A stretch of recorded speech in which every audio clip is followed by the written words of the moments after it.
With the NFL regular season in the books, we've got some very intriguing playoff matchups set for both conferences this year in the wild card round. And I wanted to come on here and give my take or predictions as to who I believe is going to win in the NFL wild card round and how it'll play out.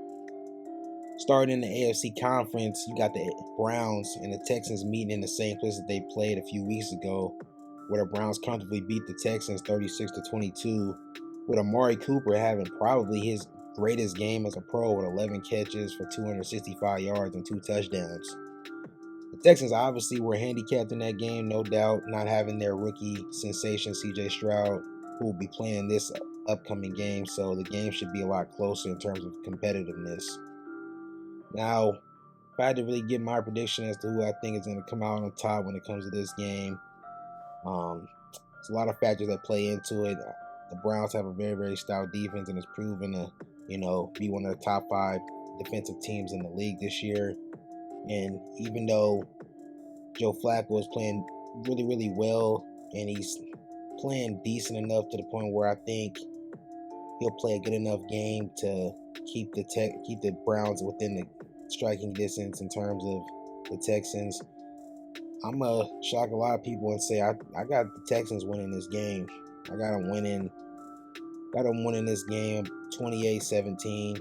I think CJ Stroud he's just been a rookie sensation this year. He's been shocking the hell out of me all year with what he's been able to accomplish in the games he's played. If he didn't get hurt, who knows? He could have been a dark horse MVP candidate the way he was playing. I think he'll continue to put forth a good effort, and I think he'll do enough, just enough, in terms of his performance this week against the Browns, which, like I said, they have a very, very stout defense. So I'm not disrespecting their defense. I know how good the Browns defense is. But the way CJ Stroud has been playing, I just got to give it up to him. Until I see him get shut down, it's hard for me to pick against him. So I'm going to say the Texans 28, Browns 17. Now, moving on, when it comes to this AFC West showdown between the Chiefs and the Dolphins, with Tyreek Hill making a return to his old stomping grounds, I think this is going to be a really good game, competitive game. It's supposed to be really, really cold. I think the forecast said it was about -5 at the lowest it's going to be, which is pretty crazy. I think this game is going to be predicated on up front running the football when it comes to both teams. I feel like whoever runs the ball the best when it comes to both of these teams is going to have more success. The Dolphins have shown the ability to be really, really good at scheming, Raheem Mostert and Achane open and giving them big holes to run through. You're facing a defense in terms of the Chiefs that's really, really stout, but their run defense is kind of their own weak. They're really their only weakness to me defensively when I watch them. They sometimes get the ball ran over them a lot. When it comes to Miami, all of the defensive injuries that they've suffered with Bradley Chubb and Xavier Howard, Jalen Phillips, Andrew Van Ginkel, Jerome Baker, seeing that they had to re-sign some older guys like Justin Houston and Bruce Irving to the lineup to fill up their linebacker core, I think that's going to play a factor in this game.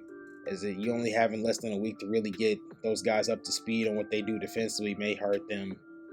So, with all that being said, I think if the Chiefs play a clean game of football offensively, a clean game from start to finish, no turnovers, no miscues on offense, or keep it to a minimum, I think the Chiefs should win this game comfortably. I think they should win this game 28-24. I think the Dolphins will keep it close, but I think it'll come down to maybe a last drive with Tua, and Tua will probably turn the football over as he's been doing as of recently, and that'll be the game. I think this game is going to be decided on the ground, like I said, and whoever can have the least amount of turnovers and miscues on offense. I think both defenses will play decent, more so the Chiefs, but like I said before, the run game is going to be the factor in this game, and I think the Chiefs will do the better job of scheming their guys open offensively. So I'm going to go with the Chiefs. Like I said, 28-24 Chiefs. Now moving on to the last AFC matchup in the wild card round when it comes to the Pittsburgh Steelers and the Buffalo Bills. I think this game is another no-brainer type of game. I think Buffalo Bills being a -9 favorites to win. I got them winning this game. Pittsburgh's just been dealing with too many injuries. Them missing their best defensive player in TJ Watt. The Buffalo Bills have no business losing this game. They lose this game, man, oh man, oh man, hell might freeze over in Buffalo because they got no business losing. As long as Josh Allen plays a clean game, which he didn't do against the Dolphins like I predicted. He had three bad turnovers, but he still came away with the victory because the Dolphins couldn't do anything offensively. So I feel like if Josh Allen plays a clean game of football, like I said, and they don't turn the ball over, they should be able to come out with the victory. It shouldn't even be a close game. I know Mason Rudolph has been playing well as of late, but I can't expect him to be able to dot up a Buffalo Bills defense that's been actually playing pretty sound the past couple weeks. So this is going to be more so based off of, if the Steelers can run the football effectively, which I don't see them doing, as it seems like Najee Harris struggles to find the hole sometimes in a lot of these games, especially this season. He's looking like a modern-day Trent Richardson right now in what he's doing. I know he's played well for a couple weeks, but he hasn't been consistent all year. He's been having a lot of bad games. So if Mason Rudolph can play, game-managing football and they can run the football effectively throughout the entire game, they can have a chance. But I'm going with Buffalo. I think Buffalo get it done. I'm going to give it a score about 24-10. I think Buffalo wins 24-10. Now moving on to the NFC side of the conference when it comes to the wild card round, you got the Green Bay Packers facing off against the Dallas Cowboys in Jerry World at Dallas Stadium. This should be a really, really good game. I love what I've been seeing out of Green Bay the past month and a half, especially out of Jordan Love, who's, had a really, really good month of football and it's really surprised me all year long with his play. He's had like at least 8 or 9 great games this season, and especially at the end of this season against the Bears, Vikings, Panthers, and Bucks. He's been playing really, really well, completing over like 70% of his passes. He's got an absurd number of like 9 touchdowns and no interceptions. He's been playing really, really well going into this playoff game, But even with that being said, he's playing up against a really, really stout Dallas Cowboys defense, who's really, really played well as well in terms of what they've been doing. They really, really showed their moxie the past couple weeks when they beat the Eagles and really, really been playing teams really well. Dak Prescott, he's looked really good all year. Was been a dark horse type MVP candidate with how he's played. This is really, really, really a tough toss-up type game. I really don't know who to pick. I've been really going back in my head thinking, who am I going to pick to win this game? Because there's a lot of factors that play into this game. If Dallas defense plays really, really well and, does what they're supposed to do, and Micah Parsons and those guys are able to get after Jordan Love and make it hard on him, I expect the Dallas Cowboys to come out with a victory because I think Dak Prescott and CeeDee Lamb, who's looked like a top 5 receiver all year, maybe even top 3, as long as they play a managing level game and, do what they've been doing, I think they should come away with the victory. I think this is going to be a close one, even though I know Dallas is basically the favorites right now. I think this is going to be a close game. I think this is going to be I'm going to pick Dallas to win this game, but I think this is going to be close. It might come down to a last-second field goal or something like that. I think I'm going to go Dallas 31, Green Bay 28. I think this is going to come down to a last-second field goal by a Dallas Cowboys kicker. So I'm going to go Dallas. I think they get it done, and I think they come away with the victory and move on to the divisional round. Now, moving on, when it comes to this next NFC matchup, you couldn't write a better script than this, quote-unquote, with Matthew Stafford and the Rams going back to his old stomping grounds in Detroit against the Detroit Lions. I really like both of these teams, especially Detroit. I really love what Dan Campbell's been able to do over this year. He's been turning this franchise around, and he got to get his credit. I hope he wins He should be a candidate, a leading candidate to win NFL Coach of the Year for what he's been able to do. I love what I've seen out of Jared Goff with Amon-Ra Brown, who to me got snubbed in the Pro Bowl. He should have been a Pro Bowler this year for how he played. He was really, really good wide receiver in what he did in this offense. Love Sam Laporta. He's really, really, like I made a video previously where I talked about, I think Sam Laporta is going to be a top 5 tight end in this league in the years to come, maybe even top 3. But I love what I've seen out of them offensively. Their defense leaves a lot to be desired, in my opinion, but they haven't played terrible. But I expect this to be a high-powered, high-scoring type game. It's going to be the highest-scoring game to me of the entire week out of all of these games. When it comes to the Rams, obviously you got the rookie sensation in Puka Nacua, who's really, really shown out and really proven to be a top receiver on his team, even with their top receiver Cooper Kupp being hurt. Even though he's been kind of hobbled all year and is trying to find his bearings and find his old form, that two-headed monster between them two is really going to be hard for any defense to deal with. So I think I'm going to shock a lot of people. I got the Rams winning this game. I think they upset the Detroit Lions at home. I think they win this game 31-27. I think they do enough.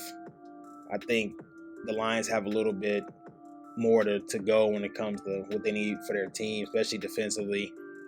And it just wouldn't shock me. We've seen it in the past. I just seen Goff in the past throw up duds in the playoffs. So hopefully that's not the case this week and against the Rams. But that's just what I see happening. I'm stuck on the Rams. I think they do enough to win this game.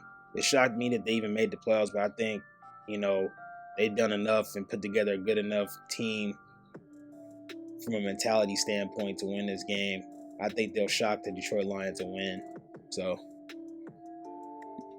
now moving on to the last game of the NFL wildcard round, you got the Philadelphia Eagles and the Tampa Bay Buccaneers going up against each other. Man, oh man, Philadelphia may be in serious trouble when it comes to the playoffs this year. Watching them in the back half of the NFL regular season has been hard for me to watch, as they haven't looked like the same team that went all the way to the Super Bowl last year. And they haven't really looked like the same team since they played the 49ers this season and got their ass whooped. So ever since then, they've just looked lethargic on both sides of the ball. They struggle to find consistency running the ball, and they're overly relying upon Jalen Hurts to do everything when it comes to their ground attack. And you compound that fact with the fact that Devonta Smith is hobbled. Both of their premier wide receivers are both basically hobbled. One's dealing with an ankle injury in Devonta Smith, and then you got A.J. Brown, who suffered a really injury scare this week, which he suffered a knee injury. I don't know if he's even going to be available this week. If he is, it's going to be a miracle. With that being said, Jalen Hurts dislocated his finger. They just dealing with so many injuries and miscues, and I don't really like how the coordinator, Matt Patricia, has been commandeering this defense. I just think they just look out of sorts all over the damn place on both sides of the ball. So this is gonna be a test type game for the Tampa Bay Buccaneers. I think if Baker Mayfield can come out here and play the way he's been playing all year and just put together a good, clean game, man, I got them winning. If he can do that, I got them winning. I think this is gonna be the spread was only 44 points. I think this is gonna be around that mark. I got the Buccaneers winning this game 24-21. I think this is going to be a close game. I think Jalen Hurts will play decent, but I think he'll have one too many mistakes late in the game, and it's going to cost him the win. Hopefully I'm wrong, because I love Jalen Hurts. I really like him as a quarterback, but they're just too injury riddled on both sides of the ball, and they're trying to plug in players. Some of the players they brought in, and they're not fitting their scheme. It's just not looking well for the Eagles this go around. They're not carrying the momentum that they had last year into this playoffs like they did, this year. They're just not doing the same things. And even defensively, they're just not getting to the quarterback the way they used to, and it's making their secondary have to cover for way too long, and guys like Bradbury are just not that good. So like I said, I got the Bucs winning this game. As long as Baker has been playing the way he's been playing all year, I expect them to come out with the victory. I think they'll do enough. But I've been wrong before about all these picks. I could be wrong about every single pick that I made. We'll see what happens. Um, this video is more so just just me throwing something together. It's not really polished in terms of putting everything together. Just me coming on here and giving my predictions of what I think is gonna happen. I'm not no NFL expert. I'm not even no sports expert. Just I love watching the game of football. And this is what I think is gonna happen. But I'm gonna get out of here. Thank you guys all for watching. And as always, until we meet again.